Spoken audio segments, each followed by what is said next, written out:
Express news 24 ताजी बातमी ताजी चर्चा सर्व घडामोडींचा अचूक वेध घेणारं न्यूज चॅनल। महाराष्ट्र कामगार सेना प्रणित महाराष्ट्र बांधकाम कामगार सेनेच्या वतीने तारदाळ गावामध्ये बांधकाम कामगारांना भांडी संच वाटप संस्थापक अध्यक्ष राजेंद्र निकम यांच्या अध्यक्षतेखाली करण्यात आले। तसेच बांधकाम कामगारांना भांडी सेट वाटप तारदाळ गावच्या माजी सरपंच शाराबाई कांबळे, बांधकाम कामगार सेनेच्या जिल्हाध्यक्षा बेगम नदाफ व जिल्हा उपाध्यक्ष सलमा शेख, तालुका अध्यक्ष इम्तियाज शेख, तारदाळ ग्रामपंचायत सदस्य नयन कांबळे व नितीन खोचरे व तारदाळ गाव अध्यक्षा हेमा कांबळे यांच्या हस्ते भांडी संच वाटप करण्यात आला। यावेळी चंद्रभागा कांबळे, संजूबाई कांबळे, शिवलीला कांबळे, भारती धनगर, नंदाताई कांबळे, हेमलता तारदाळे, सविता कांबळे इत्यादी बांधकाम कामगारांना भांडी वाटप करण्यात आले। भांडी वाटप करतेवेळी ग्रामपंचायत सदस्य म्हणाले की कष्टकरी बांधकाम कामगारांना आमच्या ग्रामपंचायतकडून जी काय मदत लागेल ते आम्ही मदत करू व बांधकाम कामगाराला न्याय देण्याचे काम करण्यात येईल।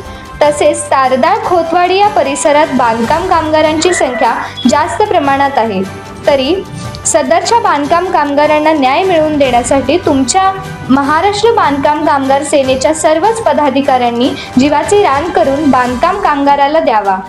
जे काय मदत लागेल ती मदत करण्याचे काम आम्ही आमच्या तारदाळ खोतवाडी ग्रामपंचायतकडून मिळवून देऊ व भविष्यात तारदाळ खोतवाडीतील सर्वच बांधकाम कामगाराची नोंदणी करावी।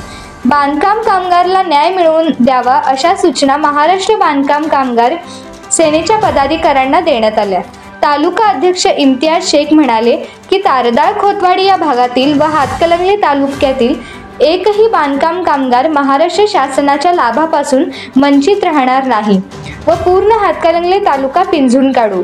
सर्व बांधकाम कामगारांची नोंदणी महाराष्ट्र बांधकाम कामगार सेनेच्या माध्यमातून करून सर्व तालुक्यातील बांधकाम कामगारांना महाराष्ट्र कामगार सेनेच्या झेंड्याखाली संघटित करू अशा सूचना सदरच्या बांधकाम कामगार करण्यात दिला। तसेच तारदाळ गाव अध्यक्षा हेमा कांबळे म्हणाले की अनेक कामगार बेकार असून बऱ्याच बांधकाम कामगारांना ज्या शासनाच्या योजना आहेत त्यांची माहिती नसून सर्व बांधकाम कामगारांना शासनाच्या योजनेचा लाभ मिळवून देऊ व तारदाळ गावामध्ये एकही बांधकाम कामगार शासनाच्या योजनेपासून वंचित राहणार नाही याची जबाबदारी घेऊन सर्व बांधकाम कामगारांना महाराष्ट्र बांधकाम कामगार सेनेच्या झेंड्याखाली संघटित होऊया अशा सूचना सदरच्या बांधकाम कामगारांना दिल्या।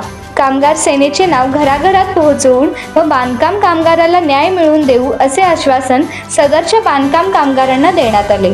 यावेळी सदरचा कार्यक्रम तारदाळ येथे समाज मंदिरमध्ये सदरचा कार्यक्रम घेण्यात आला।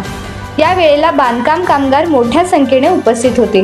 तसेच अब्दुल लाट व लाटवाडी येथे देखील बांधकाम कामगारांना भांडी संच तालुकाध्यक्ष रमेश खोत व अब्दुल लाट गाव अध्यक्ष अरुण कोळी यांच्या हस्ते वाटप करण्यात आले।